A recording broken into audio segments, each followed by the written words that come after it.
traverse la fenêtre, illuminant son visage pendant qu'elle écoute. Son voisin parle avec une passion sincère, racontant des histoires de Jésus. Une lueur d'espoir brille dans les yeux de la femme. Elle se penche en avant, attirée par les récits transformateurs. Au milieu des rues animées de Capharnaüm, la foi inébranlable d'une femme la pousse en avant. Son cœur murmure une prière pleine d'espoir. Si seulement je pouvais toucher le bord de son vêtement, je serais guérie. Elle se fraye un chemin à travers la foule, les yeux fixés sur Jésus. Ses doigts se tendent, tremblant légèrement à mesure qu'elle se rapproche. Elle touche le bord du vêtement de Jésus. À travers les rues bondées de Capharnaüm, la femme navigue avec une détermination farouche. Elle se fraye un chemin à travers la foule, les yeux fixés sur Jésus.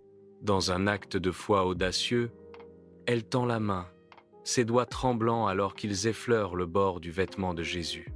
Son toucher est léger comme une plume, à peine perceptible, mais chargé d'espoir et de désespoir. L'acte est accompli avec une grâce subtile, invisible aux masses, mais capitale dans son audace silencieuse. Dans les rues animées de Capharnaüm, une vague de chaleur submerge la femme, son visage rayonnant d'un espoir nouveau, un changement subtil, un miracle silencieux, elle sait qu'elle est guérie. Ignorante, la foule se presse plus près de Jésus, inconsciente de l'échange divin.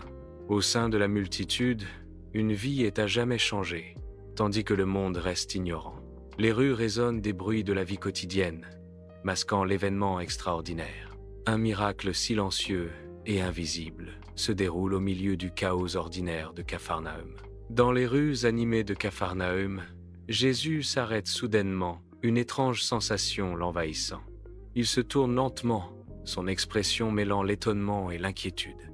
Un moment de prise de conscience se fait